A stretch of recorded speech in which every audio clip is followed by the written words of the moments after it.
order of business is publicly heard. I have Jackie? one person, Steve Roma. Steve? Greetings. My name is Steve Roma, in Woodstock Smart Meters, Woodstock, New York. I just want to say that most people aren't aware of the New York Register. I don't know how many people on the board know what the New York Register is. Does anybody on the board know what the New York Register is?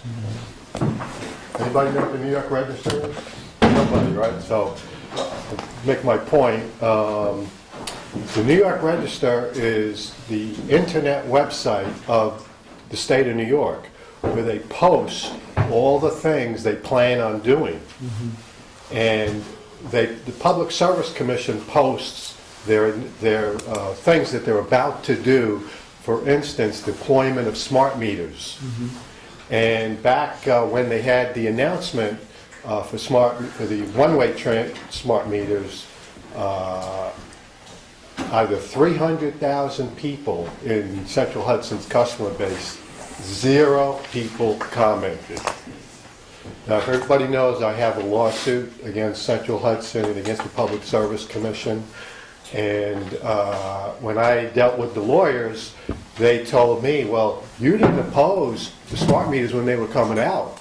And I said, well, you didn't notify me. You didn't notify me. You didn't let me know. They said, yes, we did. We notified you on the New York Register. And you didn't oppose it. So I said, oh, irresponsible me. I didn't know. So I foiled the records, and I found out that there was 0 comments from everybody in Central Hudson's customer base. Nobody commented, nobody knew, and they pushed the smart meter program forward. So I'm bringing this up to the board to have the board please make some kind of arrangement with staff to have somebody keep an eye on the New York Register. So, because every day they're posting things, or I don't know what the period is when they change the posts. But something's getting put up there. Another thing, for instance, is the contract between you and them. Did you know they have a contract between you and them that is a binding contract as a customer? You didn't sign it, but you agreed to it because you didn't oppose it. You didn't oppose it. And in it, it says the CEO and president are not liable, and the executives are not liable for any harm that you may have from any of their devices, which include smart meters. So you're getting bound by a contract, it's called a tacit agreement, because you didn't know about it and you didn't oppose it. You didn't oppose it because you didn't know about it. So we need somebody in the town, a position or a responsibility assigned. I'll look into that tomorrow, Steve. Definitely. Okay, thank you. Yeah. Can I ask So- you, is New York Register, is that a Central Hudson thing or is it New York State?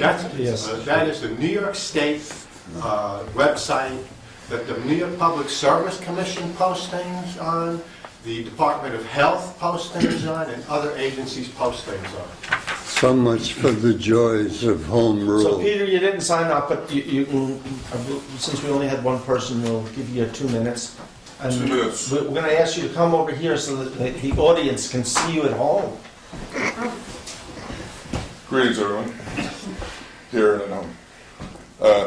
I'm here to speak on behalf of John Rothkopf, owner of the Landau Grill in Woodstock, regarding the timing of the work on the storm drain system this year or next. John was at a meeting earlier today regarding this, and he had hoped to come in this evening, but something came up very pressing and he was unable to make it. So I'm here to speak for him. Okay, we're going to be addressing that. Actually, Dennis is coming up next. Okay. So if you want to listen in, and then we can, if you have further comments. Speak after Dennis does? Yeah, why don't you hold off Okay. and we'll go through the whole thing and Will do. then you can Signing come off. up and chime in. Dennis, I guess you're up now. Thank you. Did I see Joe somewhere? Yes. Joe? Dennis Larios from Denier and Larios here to talk about the Route 212 Mill Hill Road project. So Dennis, the floor is yours. Thank you all. Joe Meem will be up in a few minutes to go over some of the technical details of the project. I'm Dennis Larios from Denier and Larios. And Joe Meem works with me. We were hired by a town selection committee, actually, in a competitive process to design this replacement of the drainage system in Mill Hill Road. Because of the way funding came down after Hurricane Sandy, and Lori DeBoard's here from the governor's office, the town is actually charged with doing a state project, a state DOT project, because of the way the funding was funneled to the towns. So in 1978, these red lines, and we'll have a handout to give everyone in a few minutes, indicate where concrete aprons and trench drains were installed by the State Department of Transportation in 1978 to serve as a drainage collection and conveyance system on this section of Route 212 from Ferguson Creek up to just short of Maple and just short of the Landau. That system has failed. The state and the town cooperatively put in for funding among several other projects through the governor's office of storm recovery to harden this infrastructure and essentially replace this drainage system. We have completed the design work for that replacement. I'll have Joe take you through the details of that as quickly as you like.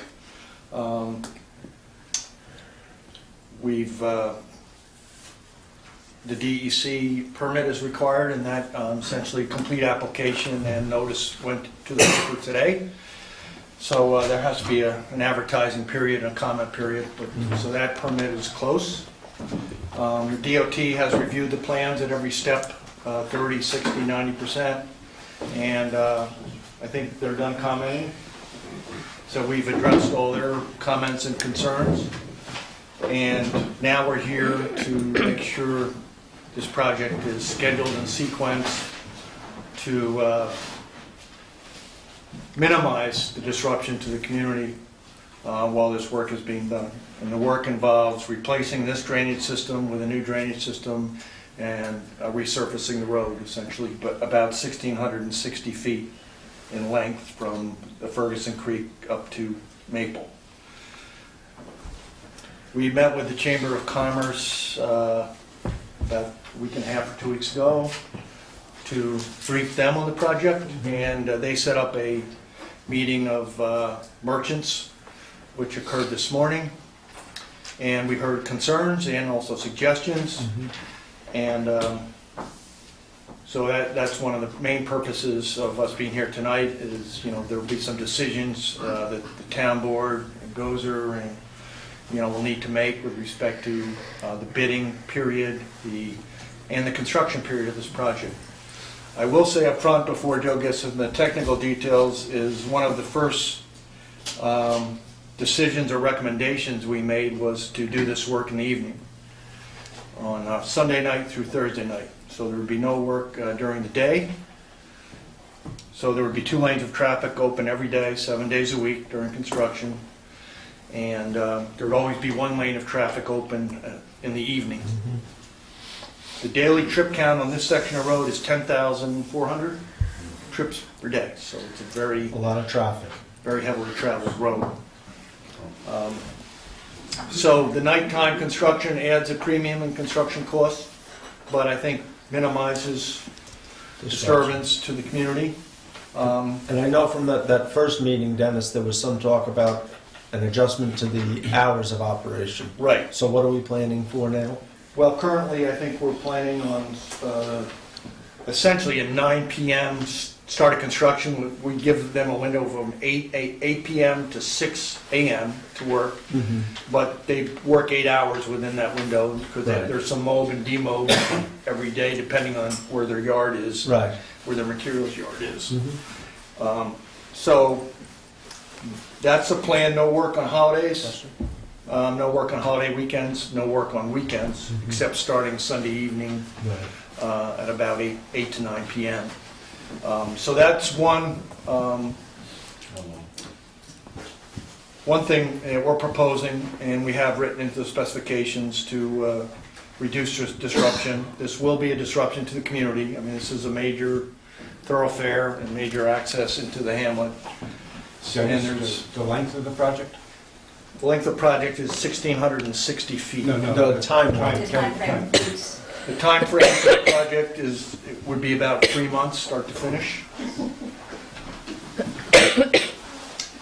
And it probably goes without saying, you can't do it in the winter, so you have to do it. No. Correct. Yeah. Now, Jay also had a question, so. Jay? Will the sidewalks and access to business be open during? Yes. Yes. The sidewalks are really not being replaced as part of this project, except the DOT is mandating, and obviously a good idea, at the intersections, the ADA, the ramps, and the detectable warning fields that you see, the bubble mats, so to Right. speak. So they're required by law, and they will be installed at every sidewalk intersection with the side street.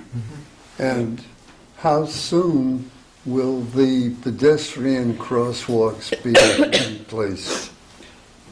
There's Probably, those would probably be done towards the end of the project. I think they're gonna put the drainage in first, and then as they... Yeah, And the sequencing of the project would be starting at the low end near the creek and working up the hill, so that if there's any adjustments that have to be made to line and grade in the storm system that's being put in, that can be done, and the profile can be readjusted as we go up the road. If you start at the top and work down, you can get into a box and a problem.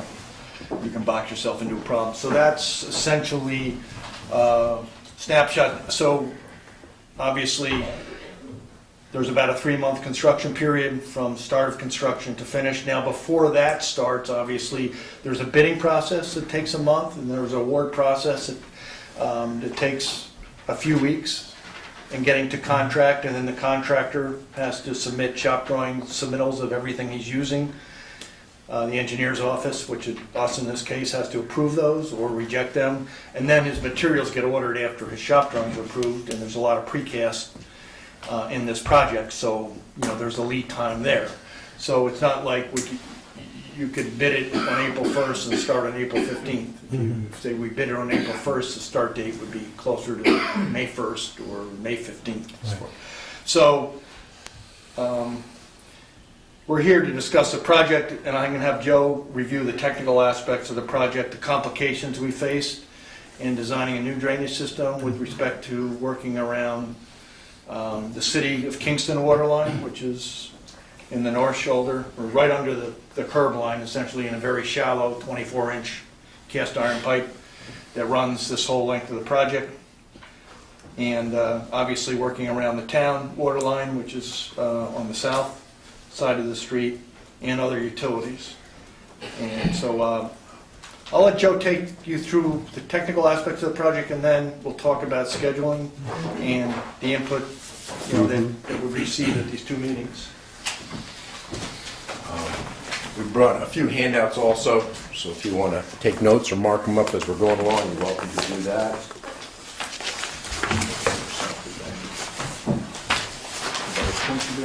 They're gonna have those wonderful backup alarms on all these vehicles. Yeah. Oh, good.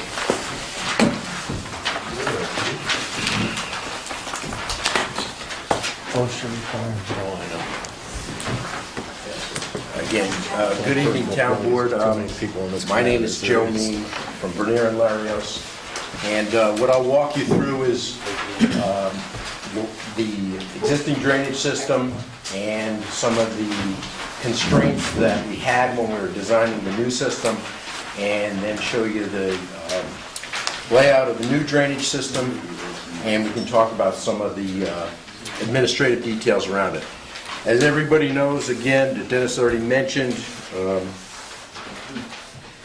the project starts over here at Ferguson Creek, Ferguson Brook, goes all the way up Mill Hill Road to just below Maple Street. What's out there right now are trench drains on the north and the south sides of the road with the concrete aprons. You've all had to drive over those and put up with the bumpiness and difficulty of traveling.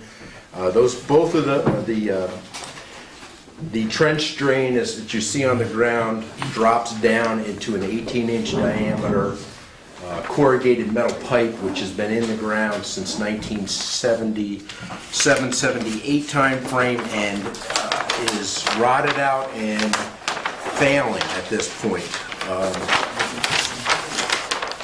If you were to cut a cross-section, a line right through the middle of the road, what you would see out there, this being the north curb line, this being the south curb line here.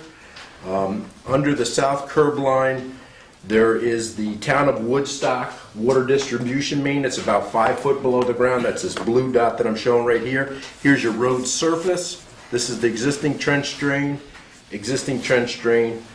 But on the north side of the road, there's a large diameter, 24-inch diameter cast iron water main, which is a water transmission main for the city of Kingston. And it's the sole source pipe that feeds all the water from Cooper Lake to the city of Kingston. So if we're out here doing construction, the work has to be done in a very careful manner so that we don't disrupt this water main. This was installed in the early 1900s. And the city of Kingston is very concerned about anything gets done out there. So those were a few of the constraints that we ran into. Again, I'm going to switch the drawing that you folks have here right now. What's being proposed is to rip out or take out what's in the ground, so they'll saw cut along the curb line, remove those concrete aprons, and take that existing 18-inch pipe out of the ground. And what we're going to replace it with is a pipe that's actually going to go down the center of the road now, and that'll be high-density polyethylene HDPE pipe, a plastic pipe which has got a much longer design life than any of the steel pipe that was out there. And then there'll be catch basins that get installed. On the south side, it'll be right up against the curb line. On the north side, we have to stay at least 1 foot off of that City of Kingston water main, so we're unable to put those catch basins right at the curb line. Those will be a flat grate that's in the road. So you'll drive over those as a flat grate in the road on the north side of the road. Again, that pipeline, the catch basins will collect the water, will drop into those. This get conveyed to the center pipe in the middle, come down the middle, and then discharge at into Ferguson Creek from the south side of the road here. That's the system that's being proposed. The way the crews will have to go about constructing it, they're just going to most likely work on a small section of the road at one time. So when they show up here to work, they'll put in cones out on the highway to segregate and separate it, divide the roadway into one lane of traffic, either on the north side or the south side of the road. So they'll be isolating typically in the evening they'd be putting about 3 sections of pipe in the ground, which is about 60 feet of pipe. So they'll probably isolate 100 or 150 feet of the road. So that's about the only area that would be impacted that they're working in that evening. Open it up, remove the section of existing pipe that's out there, excavate to put the new pipe in, and then, as Dennis mentioned already, they will be required by 6 o'clock in the morning to close all of those holes back up or to cover them with trench plates so that the road can be completely reopened for construction. So my point I was trying to get to is you're going to see a section of construction that would begin down here at Ferguson Creek, and then each evening march its way up the roadway until they complete the work. About 60 feet at a time. Yes. It's not that they're going to close this whole thing down. Right. It would be a smaller, isolated area that they're going to work in. The inconvenience to there are folks that live on both sides of this road. It is residential and business. So certainly, while that construction is going on, there would be noise in the evening. There would be all the construction equipment would operate and have the proper mufflers and those type of things on it, but you would hear backup alarms. You will hear the loud rev of a motor if you've all been around construction. There will be some inconvenience to folks.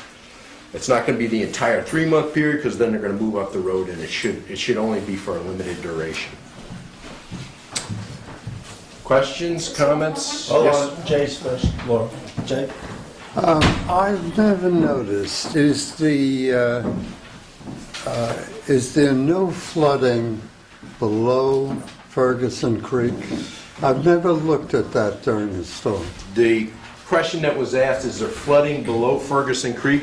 Ferguson Creek connects right over here, just to the south a little bit, down into the Sawkill Creek. Right. And the actual Sawkill Creek flood plain does back up into this area. And if you actually look at the flood maps for the township, this area is part of the floodplain for the Sawkill Creek. So in an extreme, very, heavy storm, there's backing up from the Sawkill Creek that they do see in Ferguson. Well, isn't that a future problem? Well, it's an existing problem. It's one that's not part of this project. This is to catch the water coming from the upper sections and convey it all the way down. And then it's going to release at whatever release rate is allowable in the creek.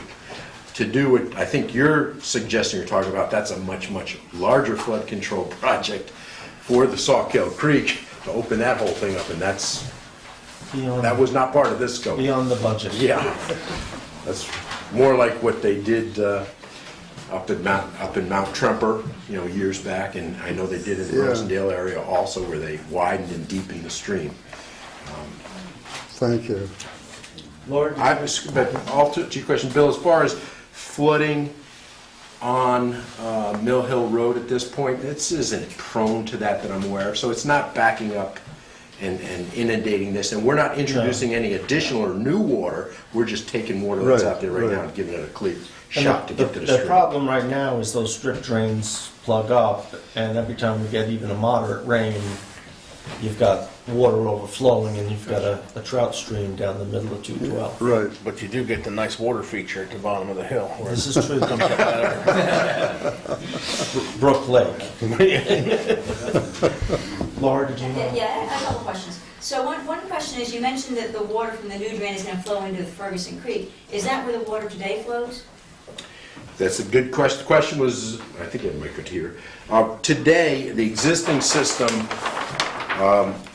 there is the pipe on the north side that then branches and comes into this side of the bridge here, the north side of the bridge. The south side branches and goes into the south side.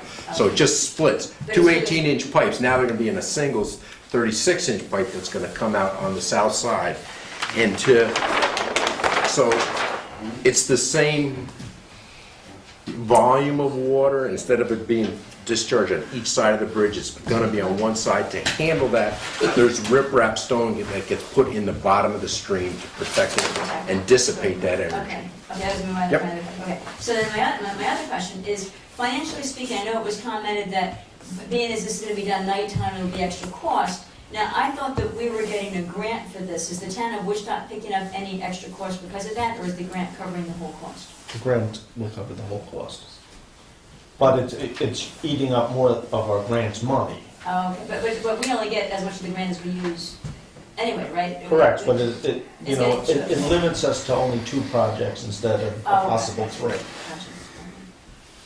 Does that sound right, Lori? Yeah, it is. Thank you. Yeah. And I'm just smiling because I was just reading the noise ordinance. I guess we should wait to put it in place till after this is done. Well, the town is exempt. Any other questions? I'm good, thanks. So let's talk about some of the practicalities here of when this project should be undertaken. I think there's flexibility, and Lori, you can speak to that if there is.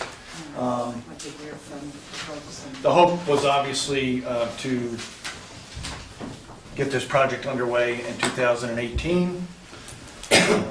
There's a few more administrative steps in, there's a permit of DEC that typically would want to be issued before we advertise. And that's a few weeks to a month away, probably, as far as being issued. There is a temporary easement or right of entry that's being negotiated with one property owner that should be in place before, it has to be in place before construction starts, and I think you would want it in place before bidding. So there's a few steps that, even though the plans and specifications are completed and the permit applications essentially have been accepted, there's a few administrative steps before you can go out, before it goes, or the Governor's Office of Storm Recovery would give you the green light to go out to bid. And then the bid period is typically 3 to 4 weeks, when the plans inspector essentially are out on the street and available for any contractors to review and decide to bid or not to bid. And then you receive bids, and then if you have a good bid price-wise and a quality contractor, you typically award it. And then there's a few weeks to get to sign contract, and then the project takes off from there. So if we were to start now, I mean, if we were following the normal path, you'd be in a position to start construction this year, probably in June. What we heard in our outreach to the public, and what we heard concerns are that June, July, and August, but particularly July and August, are their best times, and October. This can't be constructed in the winter. So it can be constructed in the spring, summer, or fall. The work in the stream within 100 feet of the Ferguson Creek has to occur after May 1st. Correct, And be completed by September 30th. and because it's tributary to a trout stream, Slowkill. So there are restrictions there. So what was discussed today is that we would discuss with the board when the best time to do an inconvenient project is. And so Yeah. we're here. Well, one of the things, just if I could say first, one of the things that I heard back from the chamber quite some time ago was, and mentioned a number of times, was that next year is the 50th anniversary of the Woodstock Festival.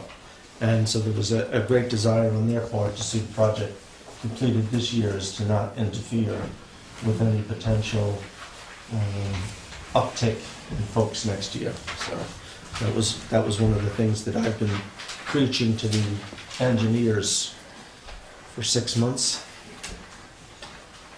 Okay, I had a No, question. sorry. Okay, so my question is, with the Ferguson Creek impact with the May 1st to September, that's not the whole project has to happen, then that's just the piece that affects the creek? That's 100 feet. That little piece, okay. So my other question is it possible to start the project, hit a good stopping point, and not do it June, July, August, and then come back and do it? I mean, so, because we think of a project that starts this date and ends this date, but maybe it's possible to hit a good stopping point and go away and come back to maybe lessen the impact on those months. The engineers and I did talk earlier today that could be an option in bidding, that, we would go out to bid and bid for straight construction. And then the other possibility was as an alternate to ask what it would cost to break the project up. What we heard from the merchants, and there were 30 or 40, it was very well attended, very constructive meeting. Some obviously heartfelt and legitimate concerns about impacts on business. I think they were appreciative of the approach of doing this work at night. But they're concerned, there's no good time to do this, but the least disruptive time to their businesses would be in the winter, which is not possible, or the spring.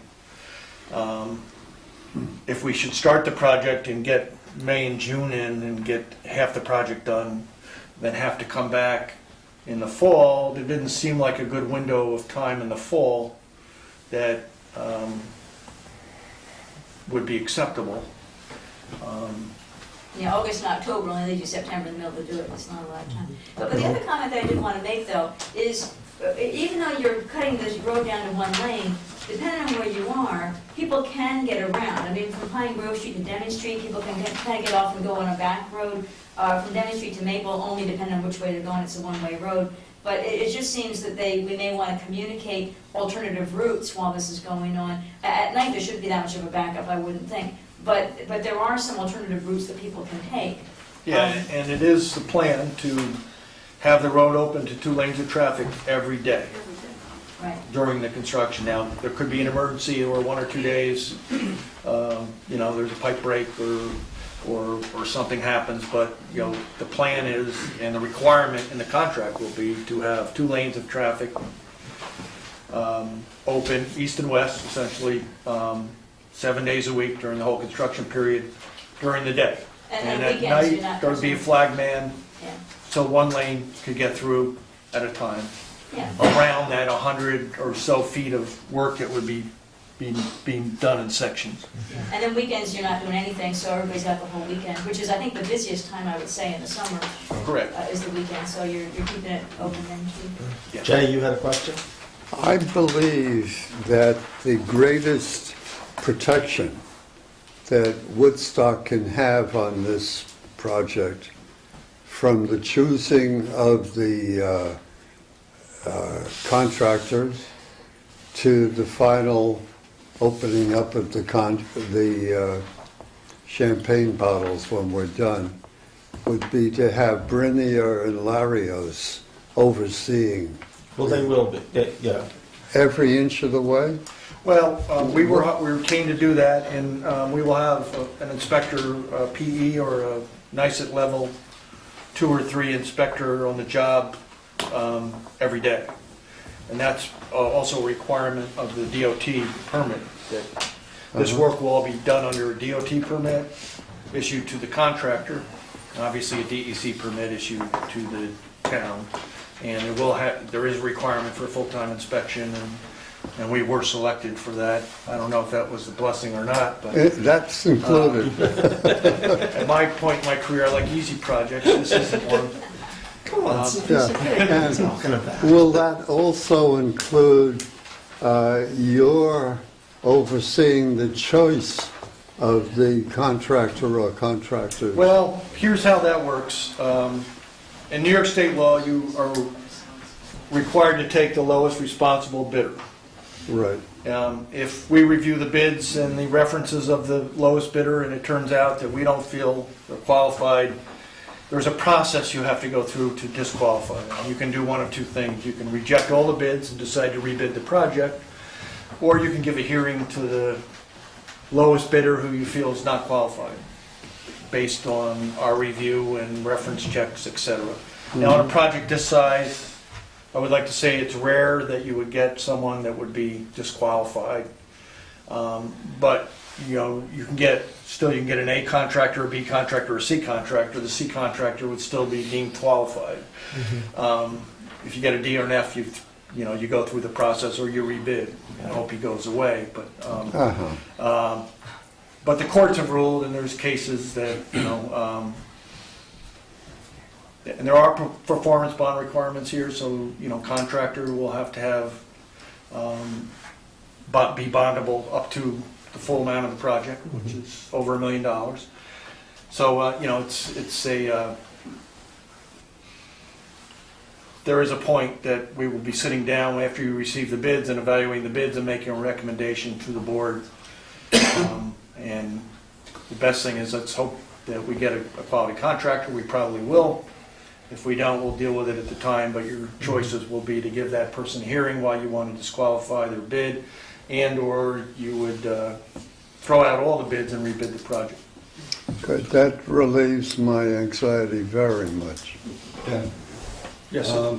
just to follow up a little bit on what Laura was talking about, you don't see any need during the evening to route traffic through Pine Grove, do you? To be honest, we didn't find a good detour No, route that's the point. anywhere for Route 212 through the town. Because I guess there isn't one. I mean, there's some roundabout, long detours, but but locally. Pine Grove's tough enough during the daytime. Yeah, locally, a block or 2, you can get around some of these side streets, but certainly, there's not a good detour route. So what our approach was to do the work at night, keep the road open during the day, don't shut the road down and even at night, keep one lane open, and that was what we felt, and reviewed with the DOT, was the best approach, you know, in this particular project case. Most of the times, when you're doing this kind of work on a state highway, they like a detour. And they might have local traffic only, but they like a detour, but it really wasn't practical here to have a major detour set up around this. Just out of curiosity, do you have a vehicle count per evening? We can get those numbers from the DOT. Offhand, if you have one. I don't have that now. What ballpark is the increase in cost to doing this at night? Probably 20%. 20%. Because they're gonna have to pay suppliers a little extra to deliver materials in the evening. They're gonna have to probably pay their men a little extra, and/or women, but their workforce a little extra. They're gonna have to bring in lights. I know you have street lights on Mill Hill, but there'll probably be larger lights like you see on some of the thruway now is paving at night in the summer, and Route 17 in New Jersey, you see paving jobs going on at night with the large portable lighting systems. And that would again creep up the road too. It wouldn't be the whole street with portable lights. It would just be 100 or 200 feet at a time. Jay, you had a question? That sounds very nice.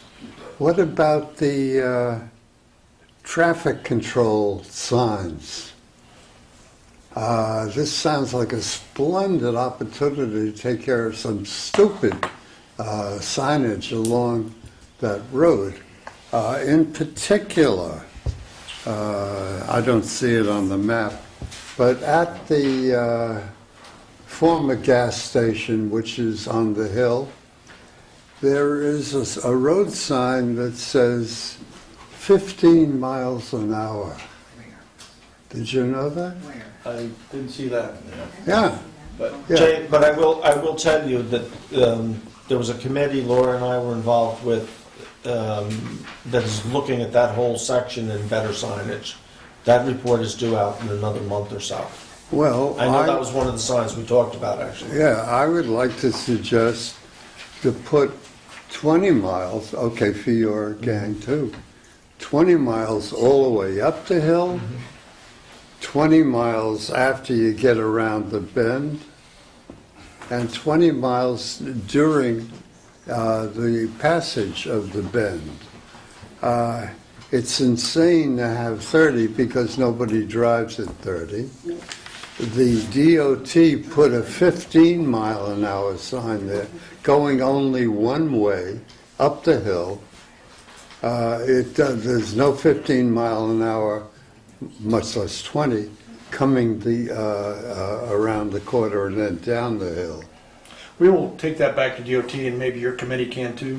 Yeah. I wasn't aware that you could, except for during The construction. DOT is involved with the I wasn't aware they could post anything That's below bad 30, news. except during construction.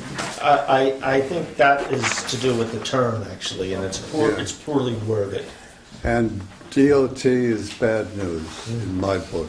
I will say Thank you, this, Bill. You're welcome, Jay. their local office on Quarry Street in Kingston has been extremely cooperative in working with the town on the project. I We're would not dealing with their big Albany office or their Region 8 headquarters. We're dealing with their Kingston residency, and they've been extremely cooperative. Of course, this project benefits their highway, and is a project they would have to do if the town wasn't doing it. Right. I agree with you, Dennis, and one of the things I'll just bring up to the board and the public is, in the early stages, one of their comments back from the design was that they wanted to maintain the new concrete on the right side going up, and we all agreed that that was ludicrous. That a nice paving job with no seams was much more desirable, that it would hold up better. And it took a little bit of pushback, but they did eventually come around and acquiesce to that request. And who was that, Bill? The DOT, when they were reviewing the early stages. My concern was it was going to look no different from what we Yeah, had. we started, they now. wanted the catch basin set on the curb line on both sides of the street. And we met with the city water department, and obviously they didn't have the funds to put in a new 24-inch water line down the street and offset it back from the curb line. So this became, essentially what boiled down is we had to work again around their water line like the DOT did in 1978, which is I think how you ended up with those aprons and the trench drains out in the street. So, so in this case, on the north side, our catch basins will be offset from the curb line, what, about 4 feet? A foot off the water line, minimum of a foot off the water line. So they won't be flush against the curb because we don't want to damage that water line. It's an important water line. And We don't want you to damage it. nobody wants it damaged. Yeah, we'd have a water feature then. Okay, so I have one more question. So as far as the contract, the town of Woodstock will own the contract, so your company will help us pick who you'll help us make sure that the lowest bidder is a capable, competent bidder, and then we'll own the contract with that Yes. company? Okay, and then they'll, I guess we'll, as a board, review the contract? Yes.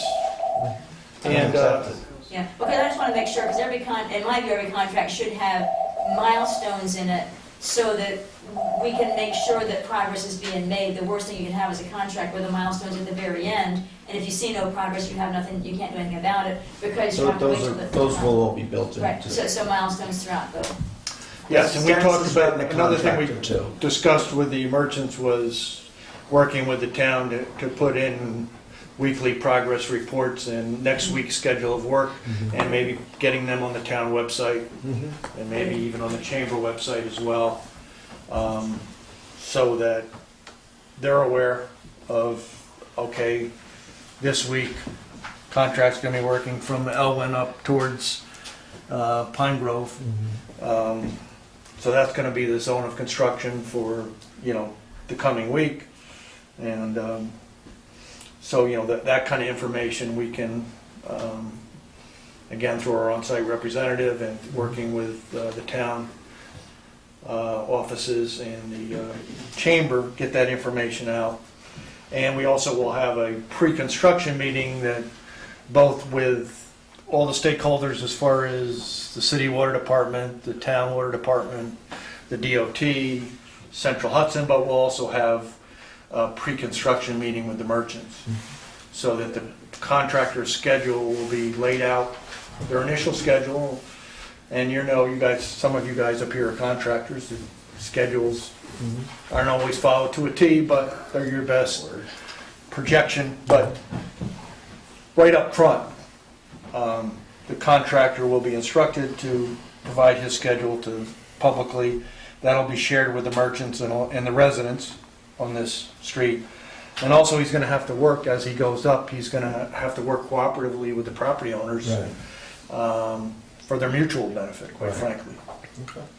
One question that was asked, another question that was asked was, where's the contractor gonna store his materials and his machinery? And the answer is that's gonna be up to the contractor to rent somebody's property. And it might be 100 by 100 or 100 by 200 area. Right. But, he will have to make those arrangements. He or she, the contractor, will have to make those arrangements. Right. And I assume they will seek out a site that's within a reasonable proximity to the construction zone. Jay? Yeah. Will there be any trees in danger? No. We'll be hugging the dirt. Gonna count on you, Pete. The nice thing here is our trench, the new trench is going down the middle of the road. And then we're putting catch basins in where essentially the trench grates already are. Right. Within the curb line. Right. So there should be no, And all No damage to crosswalks are going back, correct? Every yes, I crosswalk think they're is being straightened out a little bit. A few of them are being tweaked so that they're perpendicular to the road. But we're instead not of- losing any. We're not losing any, no. So I'm going to open it up to the public, and Peter, I'll give you first swing since you started to discuss it before. Thank you. Oops, sorry. Again, my name is Peter Cantine, and I'm speaking on behalf of John Rothkopf, owner of the Landau Grill, who's in concert with some of the other local merchants about the timing of this event. I think everyone town-wide, merchants included, appreciate all the hard work, thought, and expertise you've put into this project already and the need for it. And that it's being funded by outside sources is like fantastic. Nice work. We should note that John is an avid firearms enthusiast, and sometimes it's better to temper that enthusiasm. So I'm here to try to Are do that we too. being threatened? No, of course not. So I can also, from operating a business in Woodstock for over 25 years, I can also speak personally to this seasonal aspect of business in Woodstock. We all live here, we all know from getting around town, from operating businesses and whatnot, that summer is the season. But summer, the true high season is 9 weeks long. It's July 4th to Labor Day. The symbolic beginning of summer, Memorial Day weekend, is really symbolic. I mean, it's a big 3-day weekend, but then things die down for much of the month of June, business-wise. The difference between June and those 9 weeks of July and August are, those 9 weeks in July and August, we're busy 7 days a week instead of weekends and holiday weekends. So a lot of the businesses, particularly the restaurants, depend on their survival on those 9 weeks, to then survive another winter. And if you do the math, if the high season's 9 weeks long, the off season's 43 weeks long. And when you get into January, February, March, April, on non-holiday weeks, which most of them are, it's not a matter of like, all right, how much are we going to make this week? It's like, how little can we lose this week? So I just wanted to point out the timing of the true high season. And I love your idea, Laura, of maybe phasing the project to get around those 9 weeks. That would be my recommendation. Thank you, So Peter. thanks for hearing me. Next, come on up. Or you can speak from right there if you want. Hi, my name is Betty. I'm one of the partners and owners of Celia Restaurant at the Old Joyce Nicole. Mirroring Peter's sentiments and thoughts on the project timing, we were really concerned as well that that's a crucial time for us, especially as a new business who's invested quite a bit into this project, to not have this summer that we've been waiting this winter out to kind of help us through is terrifying. We don't know what's going to happen to us as far as like whether or not we're going to be able to hang on. And like Peter said, the winter is really about how much less can we lose. It's not about us how much can we put in our pockets. So the summer is really important for us, and we're just hoping. I mean, we're excited for this new project. We're glad that we have it. Like Peter said too, we're super excited that it's not coming out of our pockets and the state is going to fund it. But we're just hoping that we can find a way to maybe push the project to a time that's suitable for, all the merchants in town. Like when we discussed it today at the chamber meeting, it came up that maybe possibly April, May, and June might be a way to kind of compromise the dates as opposed to those 9 weeks that we really truly count on. So we're just hoping that that can be really taken into consideration. Thank you, Betty. Thank you. Anyone else? Yeah, I'm just one of Betty's partners, her name is Neil. We just want to know that if we do miss these 9 weeks, there's 50 jobs that are in the balance, people who live in the community, and they were able to employ here, and making a decision to compromise our business during that time. There is a decent possibility that we will lose our business, and those 50 jobs will disappear completely. And I just would like you to take that into account when doing this. I also wanted to know if there's any possibility, if there's penalties in place for the job going late. Are there penalties in the contract? Yes, there will be penalties in the contract. However, They will not pay enough if there's impacts on business, if there's significant delays. We would have to probably shut the job down, call it a bonding company if there was really a lack of progress. So we're hoping to avoid all that, and I think the best way we can do that is schedule it such so that if there are problems like that, that they don't run into that July 4th through Labor Day time period. I mean, that would be my recommendation, but there will be liquidated damages in the contract. If the contractor's not performing or if he's late, it'll be probably $1,000 a day, something like that. I don't know if we've set a firm number, Joe, yet. No, that's one of the things we're gonna be finalizing. These are the terms, the schedule and the terms of the construction, issues like that are what we're down to now, the final details.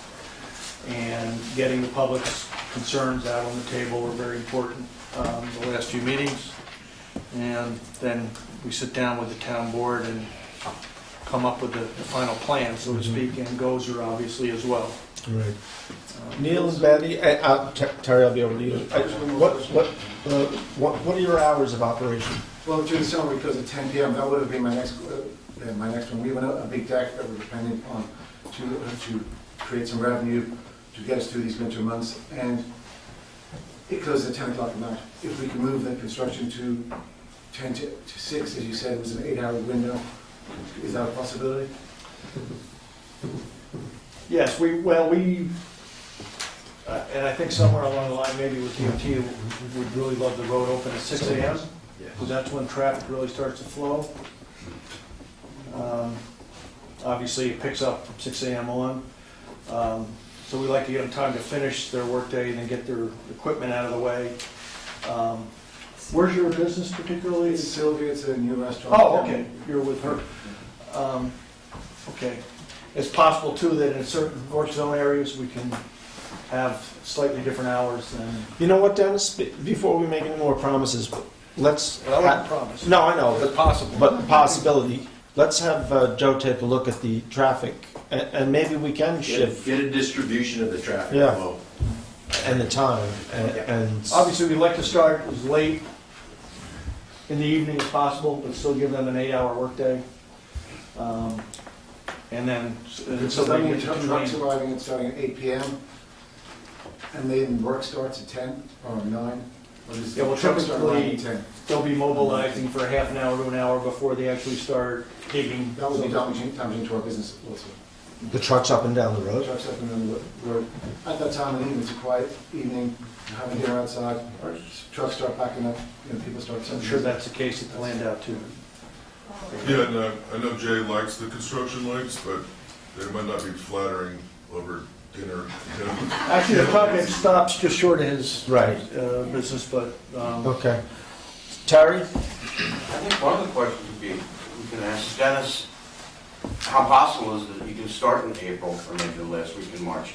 Is there enough time for putting out the bids and doing all the necessary preliminary work prior to the construction start?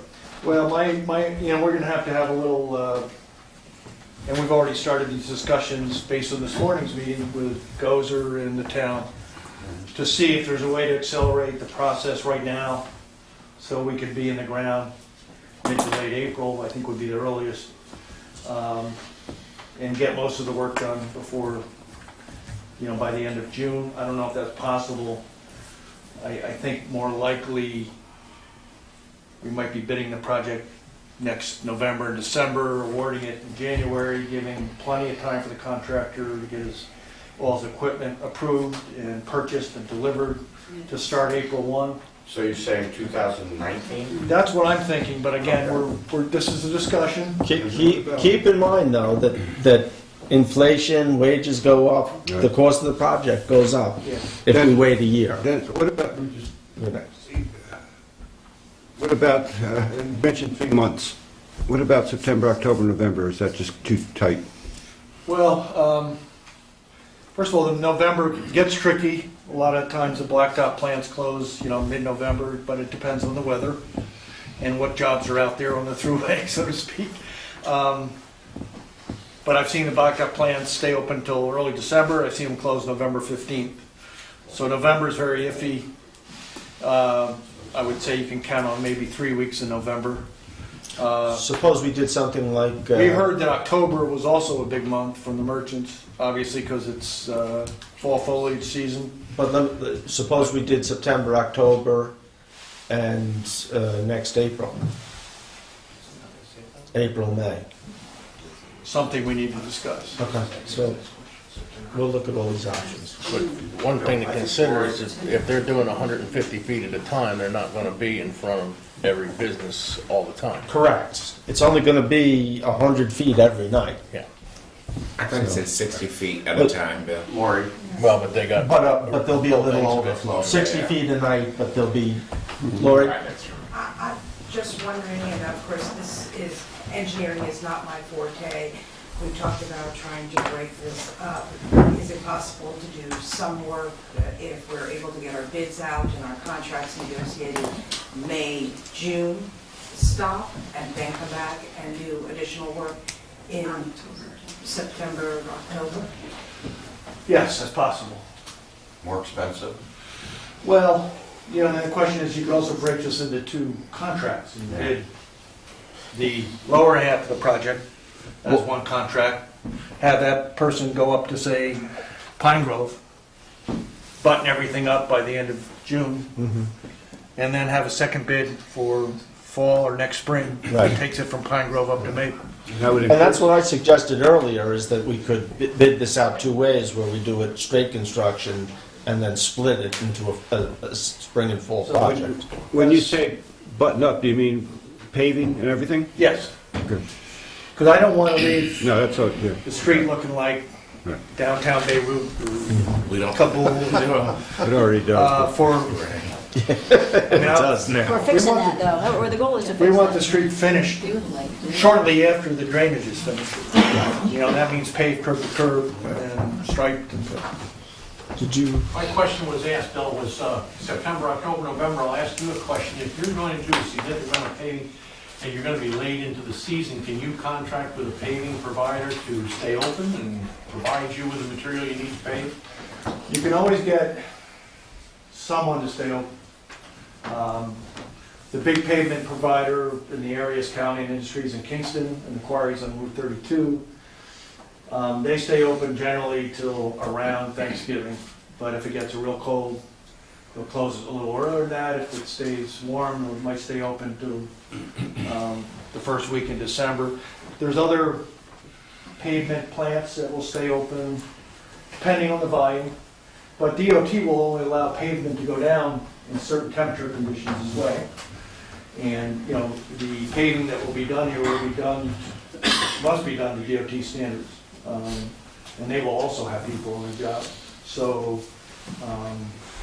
I'd say getting much past mid-November would be very, very risky. Peter? How's the parking, on-street parking on Mill Hill Road going to be affected during the construction phase? Just those 100-foot sections every night. The sections So- where the work is done, there'll be posted no parking for that 100 to 120 feet or so. Other than that, we weren't planning on closing the parking, which is mostly on the south, right?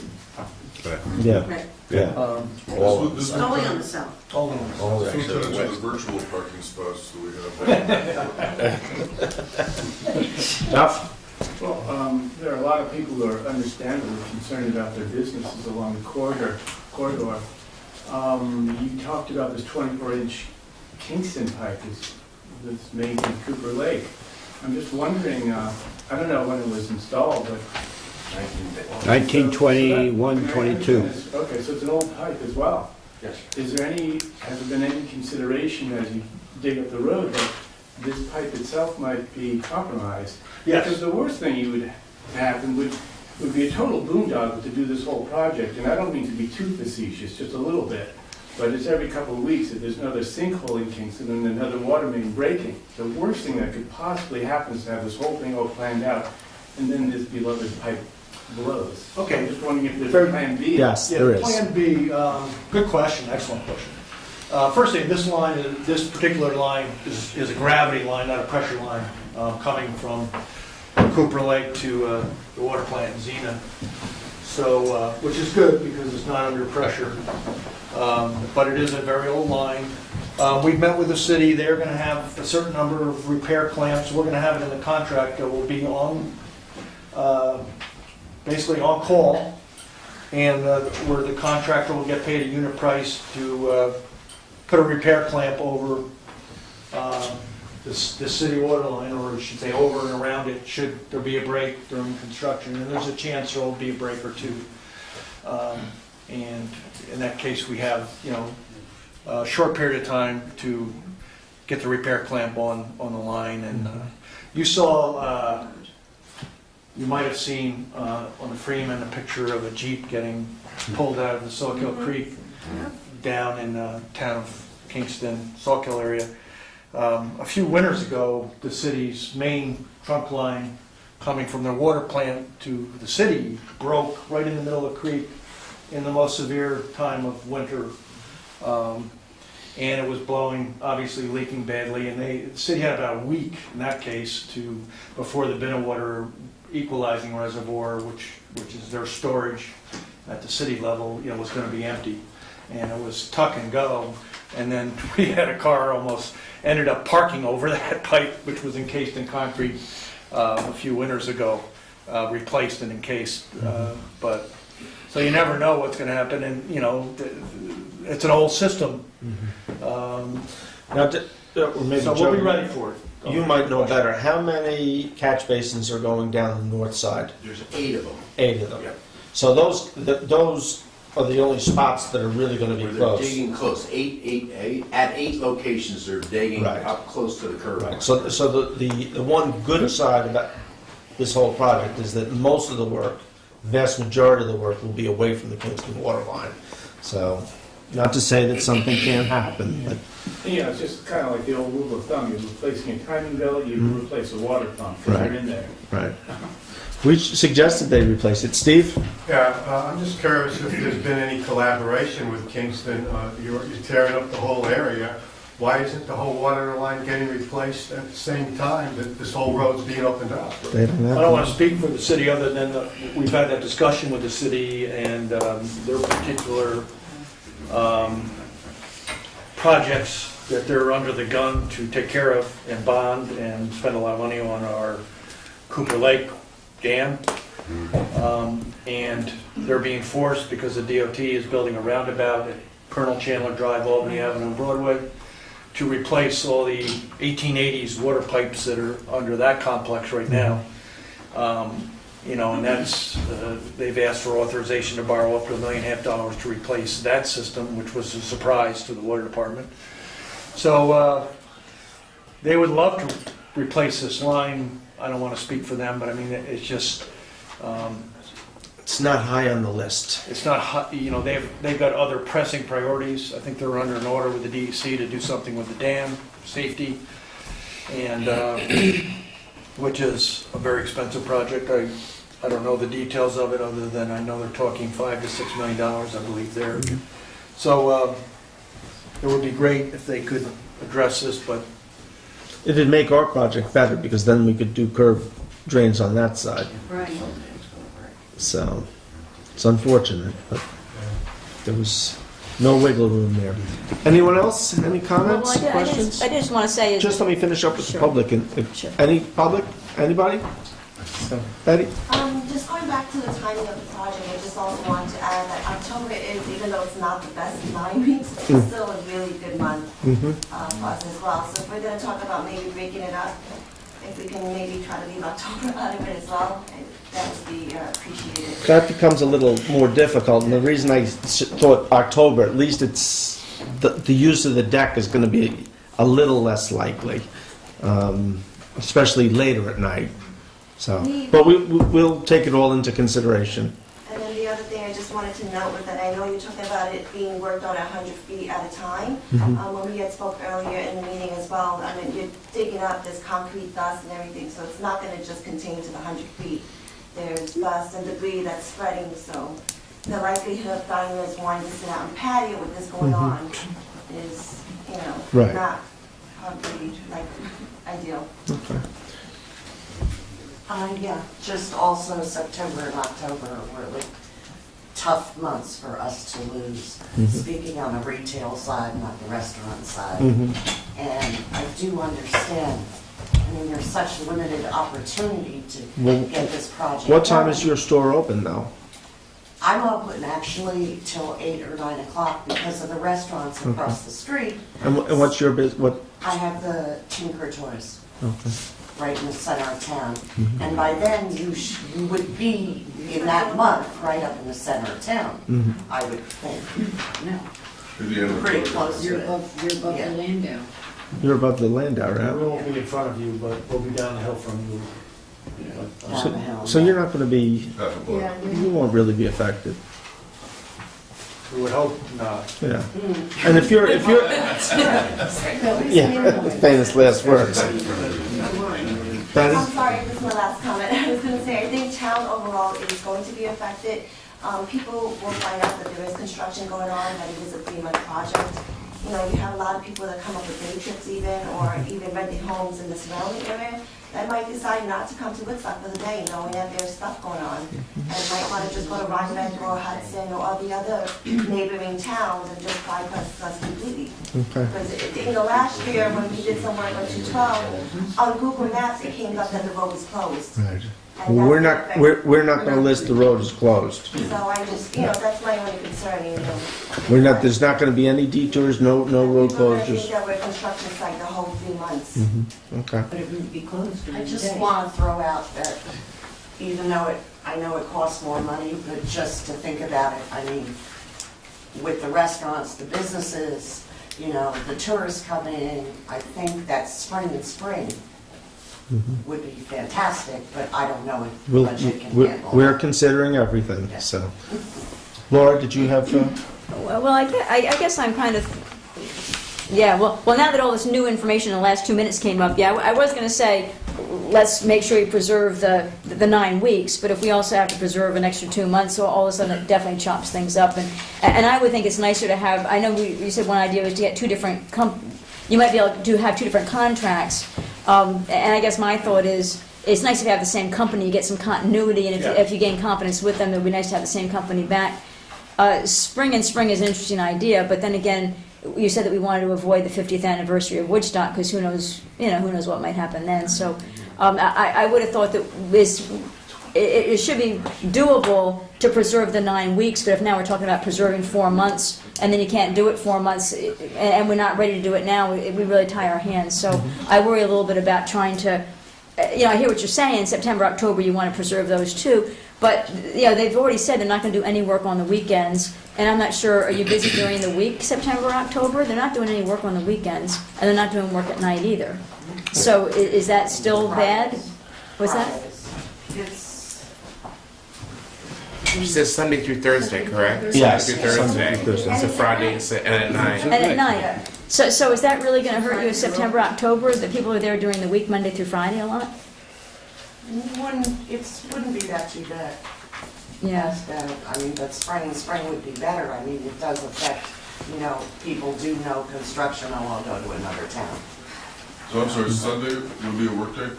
Sunday night Through Thursday. through Essentially, Thursday? they'd be working Monday morning, essentially, a little bit of Sunday evening, 10 PM, 9 PM Right.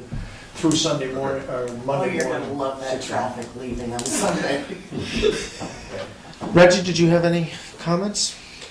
No, then I think, I'm sure people are concerned, business owners are concerned, but I don't think anyone at this table is not, I think we're all going to be mindful of that and thinking about it. And so we don't want to see business hurt in town and people choosing to go somewhere else.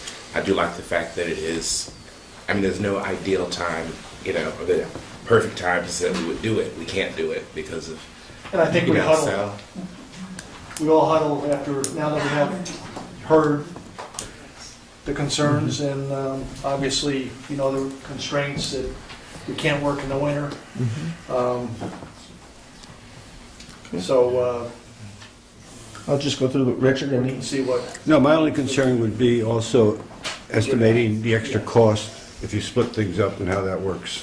That would be a concern. Well, and And again- what the budget holds, I don't need, And again, that's why I was suggesting that if we do go out to bid this spring, that we could bid it with an alternate of what it would cost to break it up into two projects. So we'd be able to compare that. So. Mr. Rose? Well, there's no situation that's gonna be perfect for everyone. Splitting it up is one thing. It probably would be simpler just to do it and get it done. Now, what is the best window to do that? That depends on how soon we can get things out to bid and get started, so. Jay? I agree, getting it done ASAP is the number one issue. I don't recollect, which means very little in most circles. I don't remember very much of a disruption to the town when the lousy system that we have was installed. I recall that there were complaints being made about it at the time. It looked like it was going to fail. And they were right. He also called it runway 212. Yeah. That's why we didn't want concrete.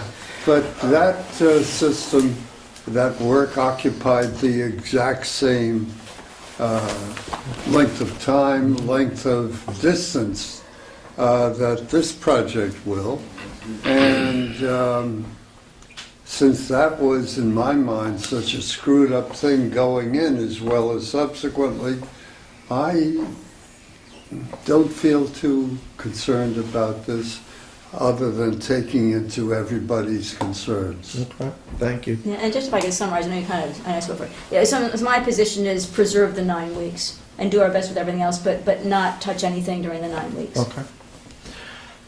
So, Dennis, we will continue to talk with Lori and continue, and continue to plod along.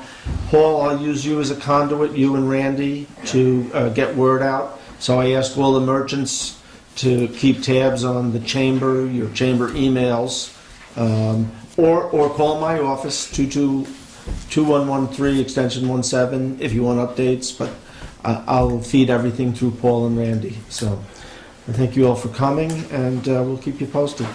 So, Peter, thanks.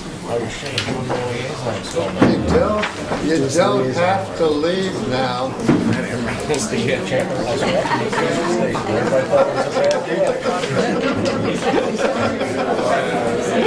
I'm looking solid gold. You are looking solid gold. Keep going, I just fell off the turnip truck. You knew better. You have enough ideas going, Tim. Here's the way the contract requirement for 2 crews. So if you start at the bottom, cut the time in half. I was thinking about that. And do you have this vision if you find Jimmy Hoffa, the FBI has to come in? Would Baker's, so that would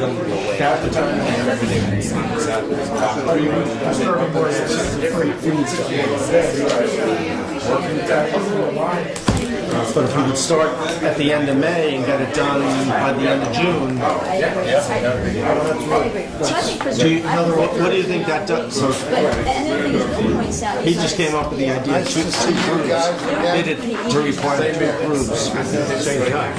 Right. But then you say, As long as your pipes come together when you get there. I don't like the idea of extending it past here, because then who knows what things, words and excuse me, making it a bit, these things happen, it just would seem that, you know.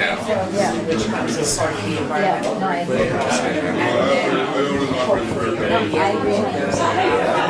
What? I don't do it. Actually, I was thinking that, but we, I did a water line down at Fishkill last week. You and I have a work cut out. We're gonna have to whip it to the ground. We're actually ready. This is all, it's not very deep. There's a lot of go-through process involved. Except for any changes to the sequencing we have ready. If Cooper Lake was there anybody in town pipe, they'd do that with some sort of PVC too, right? They wouldn't do it with casting it.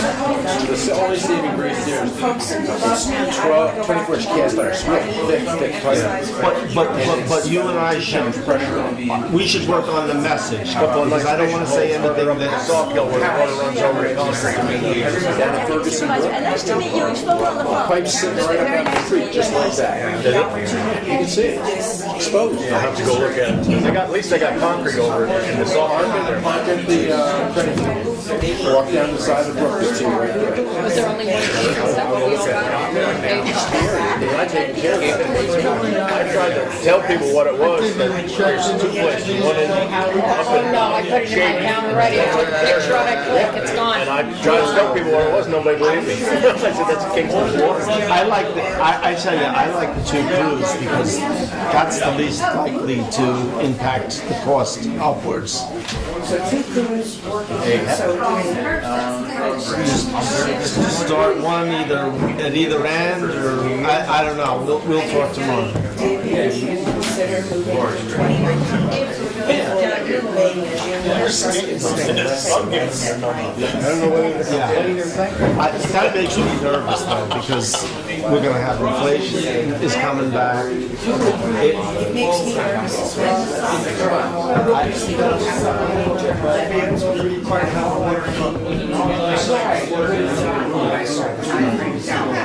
doing it next year. And then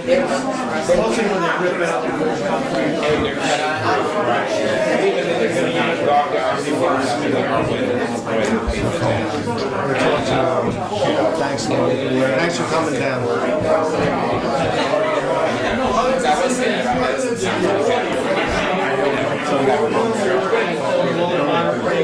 There's a big difference between gun enthusiasts and being able to shoot. Folks, we have another presentation, so I'm going to ask you to take it outside.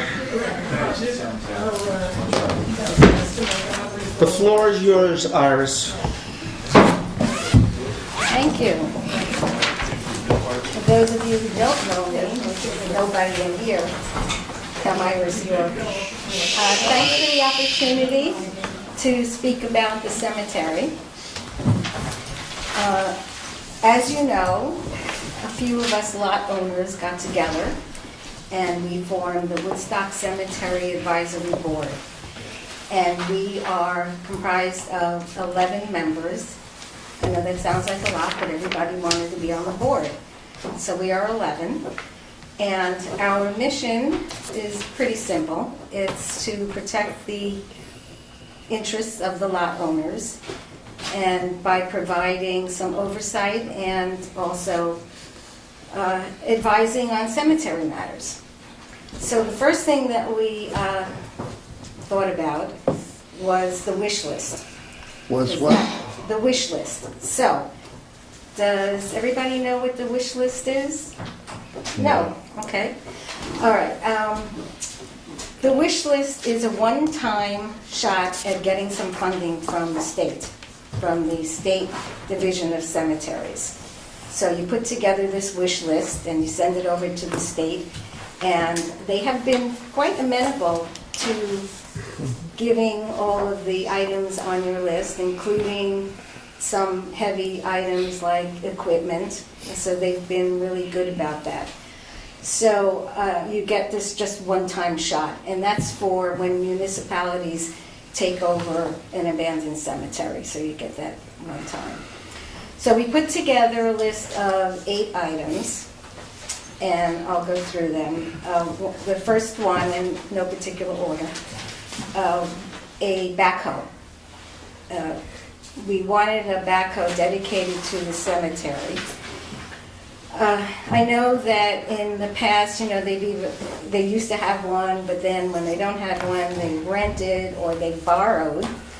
And I know that the water department has one, but it would be really good to have one dedicated, because in any given year you could have up to about 100 burials, and you don't want contention with another department who gets it first.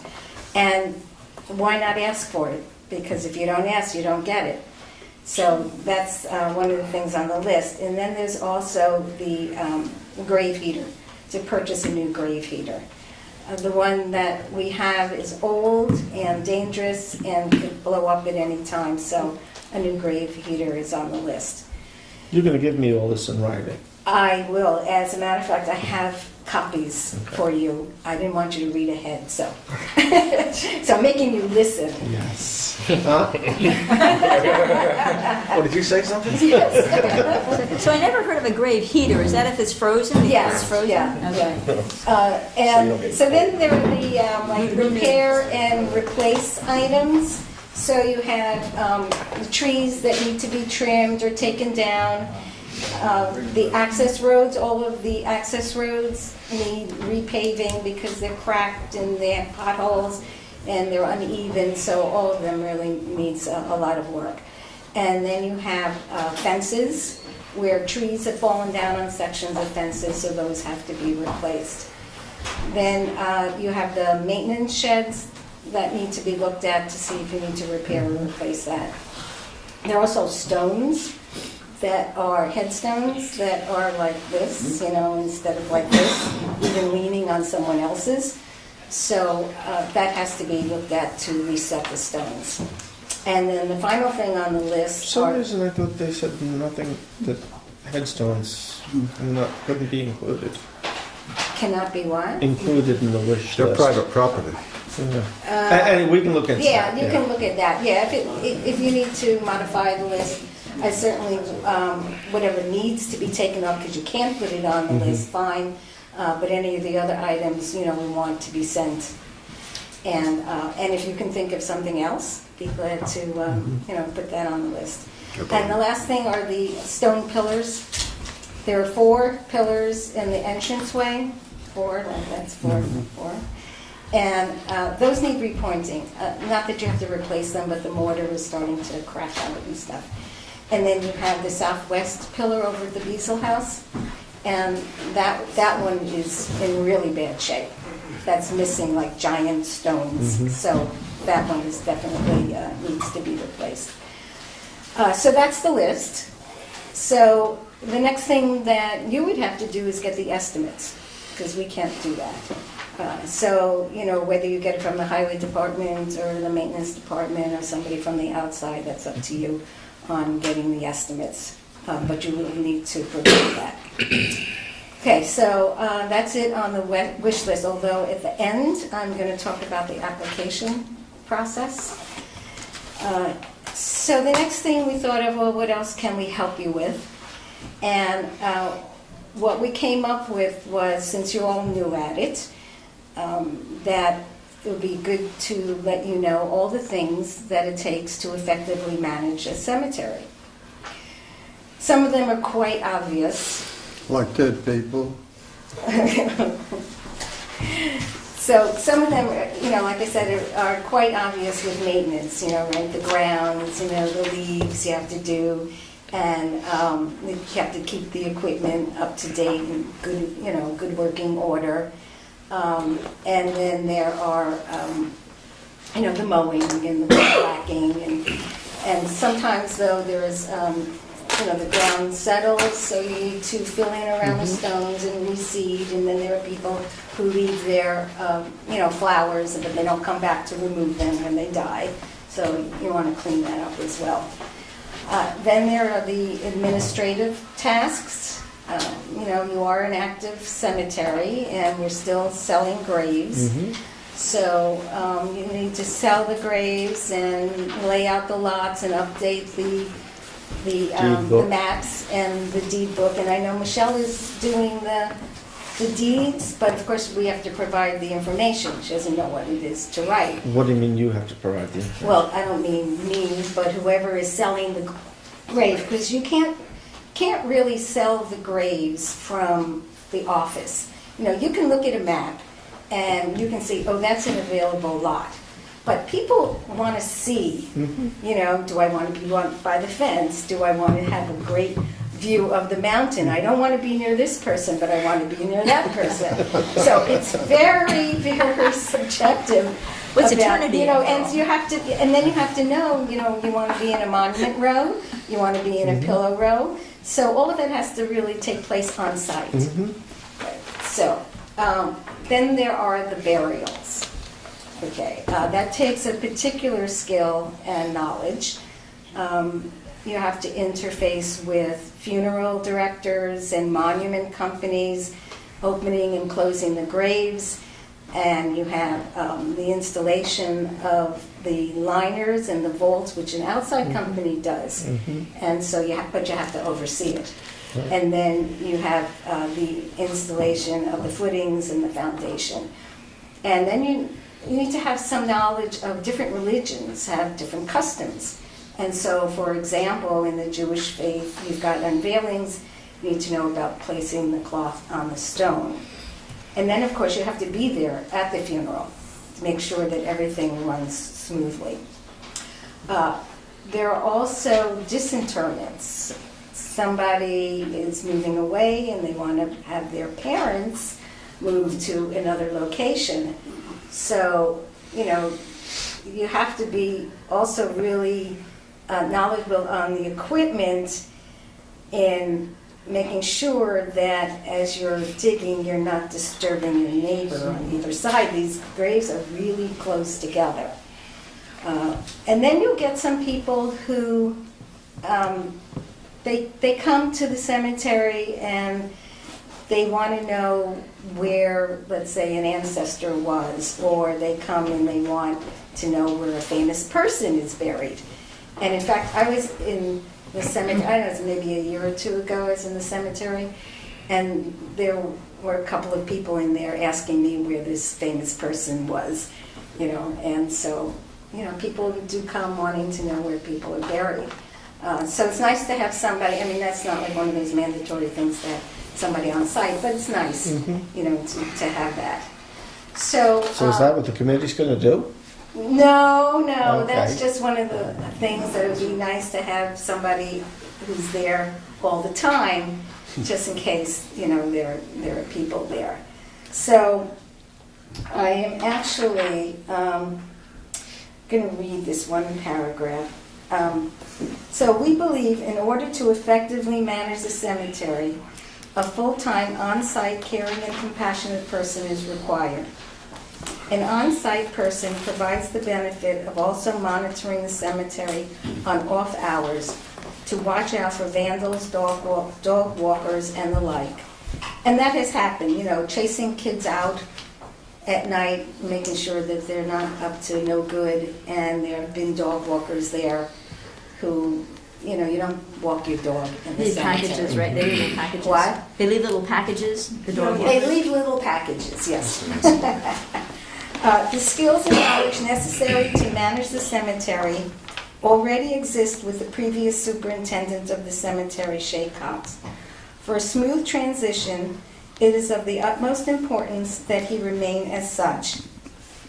In addition, his off-hours care, because, it's not a Monday through Friday, 9 to 5 kind of job. You have to be there, to do things on the weekends. Funerals happen whenever.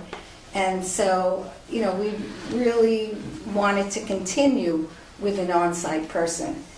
And so... 8 hours a day? 24/7 is what you're saying. Well, what I'm That's saying not- is, it's not just happening on Monday through Friday between 9 and 5. Funerals happen on Saturdays and Sundays as well. So that's what I was really saying. And of course, the off-hours thing, when it comes to keeping an eye out so that there's no mischief in the cemetery, that's just something that happens. Yeah, I think what you're saying is you're not talking about paying somebody by the hour 24/7, but it is kind of a 24/7 job. Yeah. Where you just have to. However you shuffle it. You have to do it. You have to do it when it needs to get done. Exactly. Thank Well, you. the town is used to being on call and working overtime and coming in. So Yeah, that should- I'm just I don't, kind of- I don't believe that'll be a problem for us. Yeah, okay. All right. But one of the things that we Iris? thought of... Has there been such a job previously?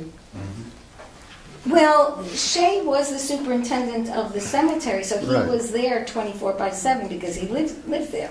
He still lives there. So what we were saying is we want that to continue. All right.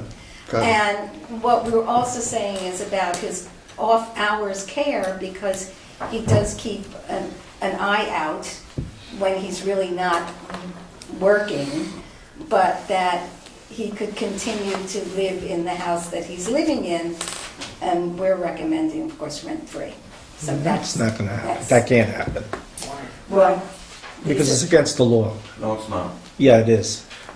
Well- All right, you know what? yeah, I'm we're gonna just wrap it up. This is a recommendation. Okay. Okay. All right. We also strongly urge. Terry, you know, section- while we're talking about it, I still need the resignation letters from you. I know that, I'm working on, I got two Okay? people. I can't Because get. right now it's in Don't limbo. get angry, don't come up an attitude now.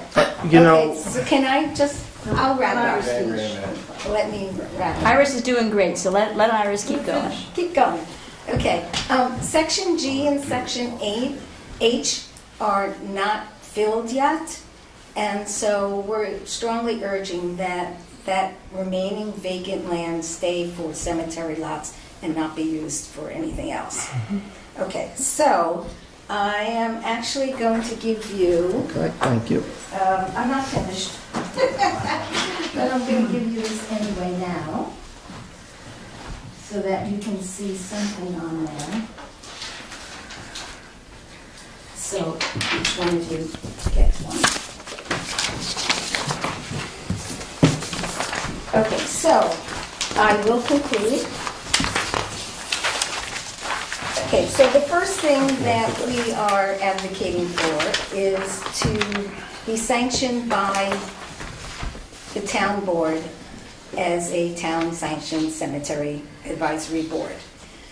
And feel free to do that tonight, but we certainly would like to not have this, extended time. We kind of want to know what's going on. Okay, and we are 11 members. We have been working really well together, so you have the names there. I'm not going to read through them. And it's been working out well for us. And so we're thinking of 3-year terms, up to 3-year terms, because to begin with, you have to stagger the terms, 1 term, 1 year, 2 year, and 3 years, and then thereafter you can have 3-year terms. So if you need my help on who goes where, let me know. Okay, I was unofficially the chair, and if you'd like to appoint me as chair, I'm Willing? okay with that. I'm willing. Okay, we'd also like to have a liaison, and we voted in Lauren. So that's up to you guys, but that's our vote. Okay, the other thing was to keep Shay on as the caretaker and to leave the remaining vacant land for the cemetery lots. Okay, now, last but not least, about the wish list. I have for you, Bill, a parting gift. Is it wrapped in a bow? Is it white powder? Okay. Here for you is a package. It is the application for the Division of Cemeteries. Okay. So, in it, I have all the information you need. Okay, whether you keep it in this format or not, or half of it in this, half or whatever, and I will send you the file. Okay. So that you can copy and paste if you want or add to it. The only thing you need is like the estimates. And then you can fill in number 1, which is the money that's in the bank. Okay, I didn't know the exact amount, of course. And just check off yes that we do interments and sign it. Okay. Then what you have are photos, because when I spoke to the Division of Cemeteries, they said the more the merrier on supporting documentation. Photos are great. So you're probably going to make copies of all this to retain for yourselves, but send the color ones to the Division of Cemeteries, because it really stands out a lot more than Sell the grant. You got to sell it, yeah. Okay, last is a copy of the Certificate of Incorporation from 1914, and must accompany the application or else that's not going anywhere. Okay. So here's your present. Thank you very much. Okay, and thank you for listening. We look And Terry, I forward do to- need that letter to go with this as well. we- I know, it's, other than, well, you know where the two of the people are, Mhm. like. We'll keep working Mail on it it. up to me, it's like anything, you know, Right. so it may be done another way. Thank you. So I'm not well, going to put thank this you. on the agenda for tonight, but we'll talk about Think this about over the it. next couple of days, and Okay, next week yeah, sure. I'll have it on the agenda for a vote. Yeah, excellent Okay. presentation, Thank you. Howard. Well, thank Very you, nice the end. presentation. Thank you, Iris. Thank you, committee. So, we have a couple of resolutions. Bill, Yes, Jed? we didn't have any announcements. The board announcements are at the end, if you remember. We'll go through the resolutions and then... Thank you. So be it resolved, we've all seen the letter that Weston and Steve put together for the Public Service Commission. So be it resolved to authorize the supervisor to sign a letter to the Public Service Commission. Second. All in favor? Aye. Aye. Be it resolved to appoint Andrew Parker to the Planning Board for a term to expire December 31st, 2024. Second. All in favor? Aye. Aye. Be it resolved to appoint James Dougherty to the Commission for Civic Design for a term to expire 12/31/2018. Second. All in favor? Aye. Be it resolved to authorize the supervisor to sign an agreement between the town of Woodstock lessor and Shay and Melissa Cox lessee to lease the house on the Woodstock Cemetery property located at 41 Elvin Lane, Woodstock, New York, for $700 per month. Tenant to be responsible for all utilities, light maintenance, and yard work, and agree to turn over premises within 30 days of notification by the town. Be it further to resolve, this is subject to permissive referendum, and be it further resolved to authorize the town clerk to advertise in the official newspaper the above resolution. Second. Question, Yes? is that a two-way street? Agree to turn the premises over within 30 days of notification? What do you mean, Can he, two? can he give Well- 30 days notice to leave? He doesn't have to give us any. days legally. It says, you know, that Shay and Melissa are leasing the house, and they agree to a 30-day notification to turn the premises over. That's from the town to them. Right. What about from them to the town if they decide to leave? Well, Do then they have to give it a 30-day notification? No, they can just up and leave. Okay. So. Yeah, I Does know, that and I know, need by to the way, be- that I am, yeah, I do have some experience with this. The 30-day notice, there are some rules about it. It's Yeah. not like you tell them on the 20th, it's the 20th. It tends to be, the New York State law is, you tell them This is and they all get government. till like the first of the following month. So, yeah, so there are some, yeah, but, Haven't had experience of trying to get people out in 30 days. That's just the beginning of the process. Yes. And Correct. it can go on. I don't anticipate, the town attorney wanted this language put in there. I don't anticipate that this is an issue. yeah, And quite frankly, I'll be honest up front, and Shay, I've told you this, that my great desire is that the town not be in the business of leasing property like this, and that we carve it out and sell it. And I'd like to see nothing more but Shay and Melissa get it. So, but for the meantime, here's where we are. this is where we're at. Yeah, and I So, do have a couple of questions too before we vote. Before we vote? we'll Yeah, ask before we them. vote. Yeah, I had a couple questions. Okay, so I didn't know, so why is it subject to, yeah, what exactly, I We- should know, we- what exactly is a permissive referendum? So this is, when you lease town property, is subject to permissive referendum, which means that the resolution, the public has the right to petition. So they have 30 days to petition us to force a vote. So if the public were not happy with this, they could go around and I think they have to collect okay.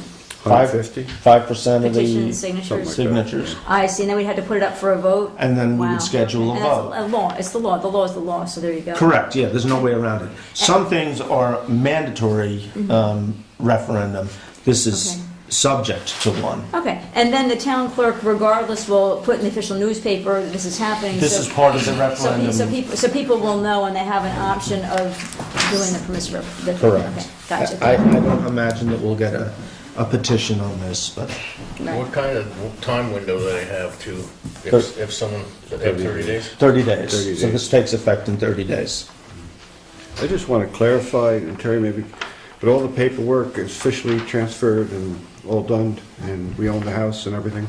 Yes, I mean, again, we're in a little bit of limbo because we need to get these resignations, but. Not only that, they're coming. though, I talked to Elise, and I haven't received it yet. They have a folder up there of when... Elise's estate?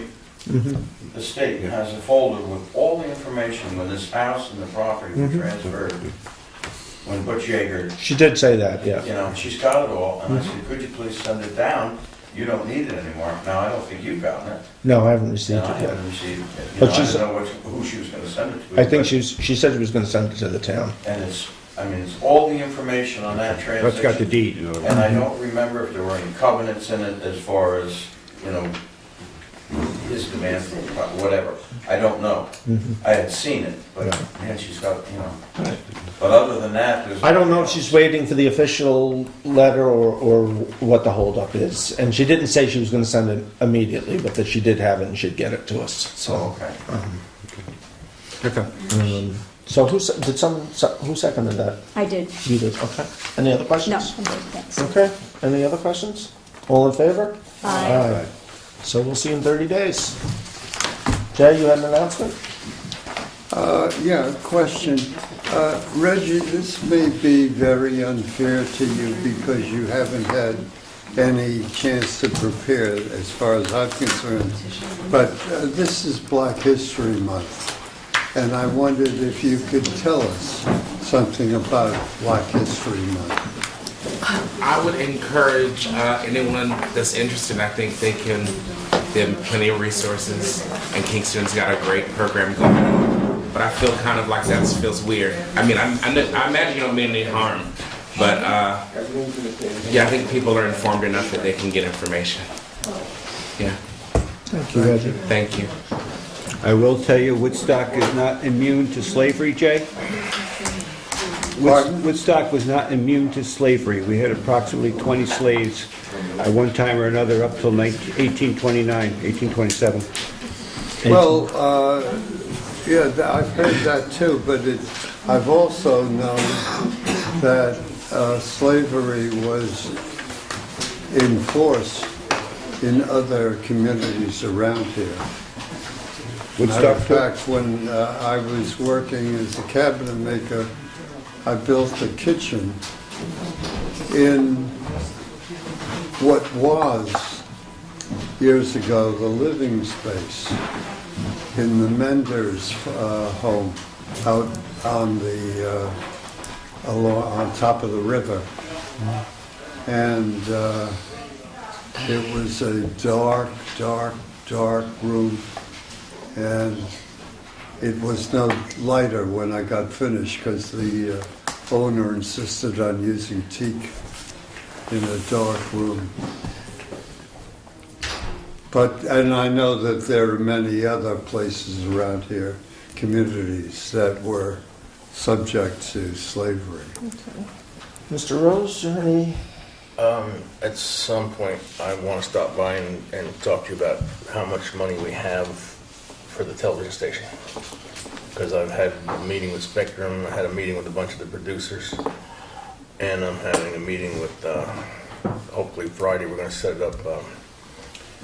Chase Pearson has said he's done I heard that. he's done a sketch of what we need in there to make it simple and workable. That's wonderful. And I'd like to have an idea of exactly what we're talking about as far as what we have to put into it. because somebody's probably gonna ask that eventually. Okay.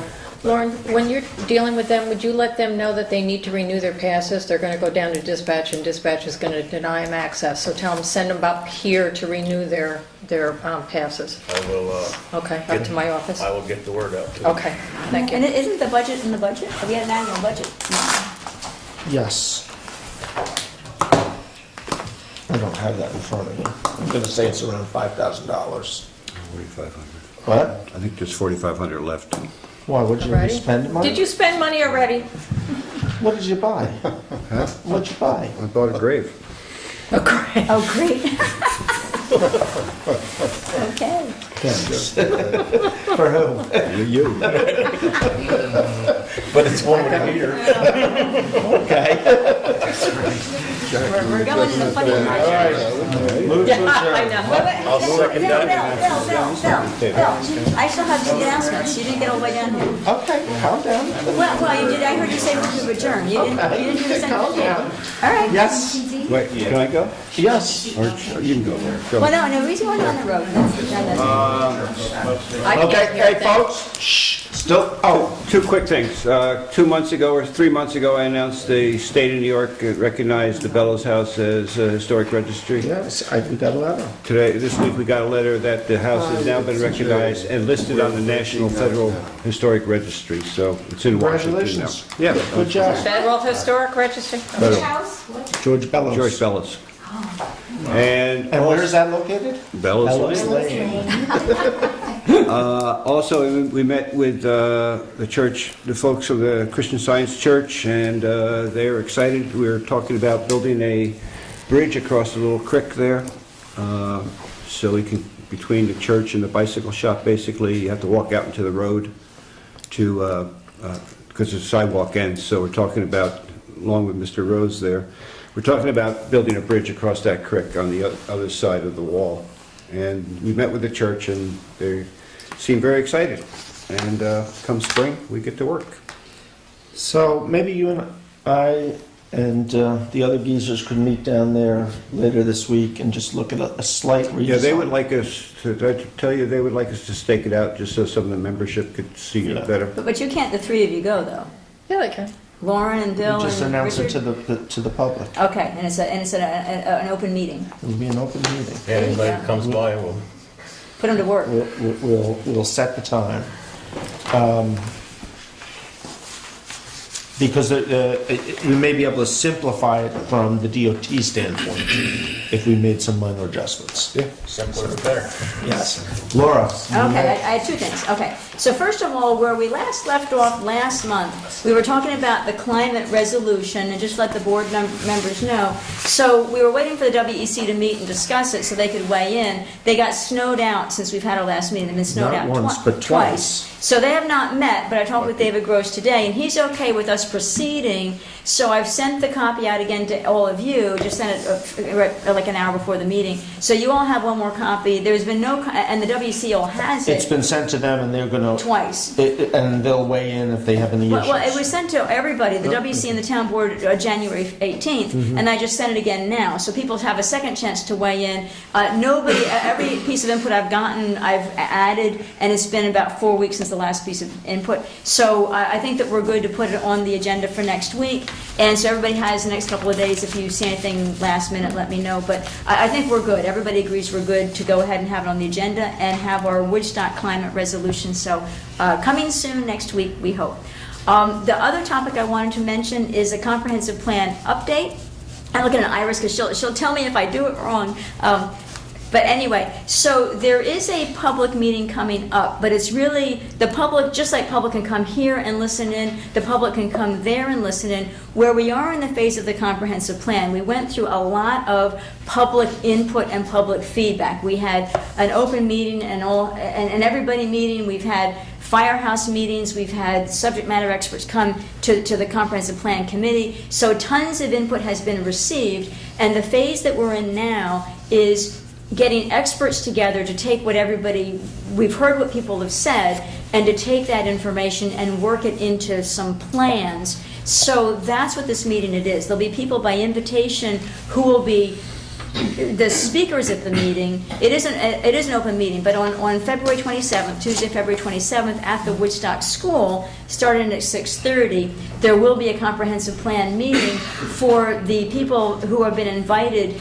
as experts on the topics we want to discuss. And so that meeting will be, again, it is a public meeting, but it is for the purpose of the experts to take what's been heard with all these tons of sessions, tons of hours of listening, and a lot of people have been sharing their thoughts. And now it's going to be the invited people who are experts working through what we've heard and what that translates into plans. So that's what's coming How up. are you describing experts? They're focus groups, is what they are.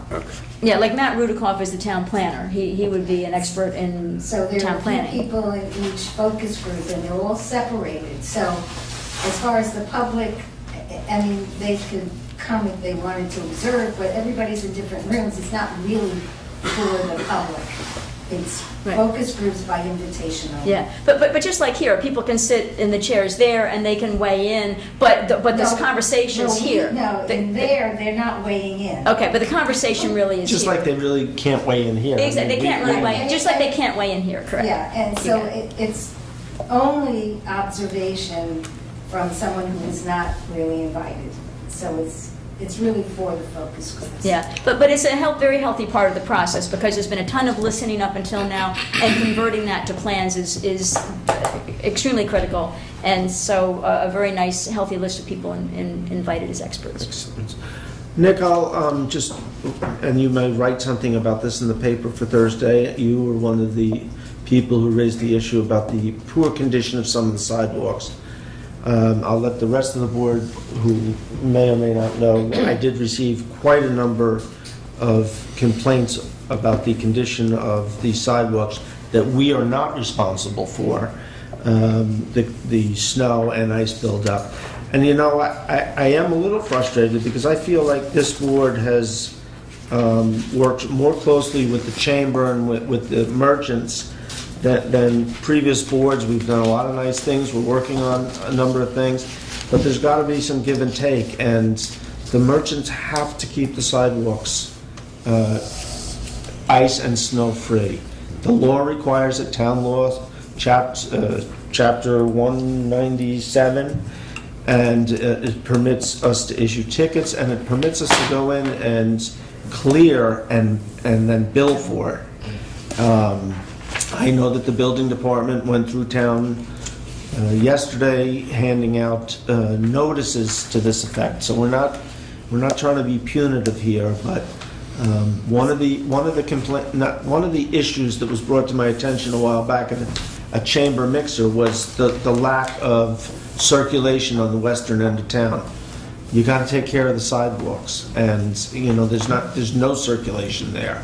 So we are working on it, and we're asking for cooperation from all the property owners and the merchants to do their part. Can I say something? Yes. So a couple of complaints I got, emails, wasn't so much just about clearing after a snowstorm, shoveling. It's the next day or the day after when it starts to Freezes melt out. and then refreezes that people are having a lot of trouble with. So, you know, it's not just that you gotta clean it after the snow falls. You gotta keep an eye on it, because that's when the ice forms. And also, and we can bring this to the town too, is to make sure if your sidewalk or your walkway corresponds with a crosswalk, You so should you be just clearing. don't pile up snow in front of the You should be crosswalk. The clearing crosswalk that. has to be... Or hydrants for that matter. The other thing I would just remind folks is, and Jay, I know you have a comment, is that the highway department is very free with their sand and salt. They they have a dump truck body out by the road that they keep filled. You can go and help yourself, so I would urge people, go out with a bucket and get, it doesn't take a lot to keep things safe. And there have been a number of people who have tripped in town, and the town gets named in these lawsuits, whether we are responsible or not. So it's costing taxpayers money to defend these things. Well, it should be a motivator for the shopkeepers to not get lawsuits as well. And it's Yeah, pedestrian safety, it's a pedestrian absolutely. safety issue. So please, if you're a shop owner, do your part. Jay, you had a question or a comment? No, I'd like to make a comment because this is a very sore point for me, as you know. And I'd just like to, as briefly as possible, repeat. For a long time, I, as well as many other people in town, have been appalled by the state of some of the Woodstock sidewalks. I won't measure that in terms of majority or not, but in any event, I contacted the Chamber of Commerce at least a year ago, asking to speak to them about the sidewalks. I figured that that's a good place to go, talk about it, you know. Those people on the chamber never saw fit to want me to speak to them about the sidewalks. Instead, rather than speaking to the chamber, they asked me to speak to the members. Okay, not so bad. They have never, ever once asked me to speak to the members of the chamber.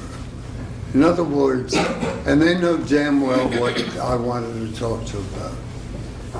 And that gang of people is hardly in sync with the idea of a better Woodstock. And that's all I wanted to say right now. But I'm very unhappy about it. I do have to thank them over the weekend when this issue seemed to be coming to a head, that I did reach out to the chamber and they did put out an email to their merchants. And keep in mind, not all the merchants that are not complying necessarily belong to the chamber. But, you know, I thought at least it was a start that they would send out this email and just remind folks that this is an issue. I will ask my liaison to find out when the next chamber meeting is, and perhaps you could go and deliver that message as well. We'll talk afterwards. Thank you. Any other comments? Yeah, I weighed in on the noise ordinance. I know Richard made some updates. I agree with Richard's updates. So I weighed, so hopefully we can get that going on a meeting. By email you did? I did, by email, Okay. right before this meeting. Excellent, I did. excellent. So I will take a I know, look. so you got input from Richard and me so far. Okay, thank you. Did you send the noise ordinance to the chamber? No, I have not. I was waiting for a more completed document because there were people who wanted to make changes. I have sent it down to the police a couple of times with regard to enforcement. So, okay. With that, I will call for adjournment. Second. All in favor? Aye. Let's go home. I wanted to tell you something. I'll go skate up my Steinbrenner driveway. was drunk. I would try to Listen, all I hear, we got Stanton, our feedback's after Judge.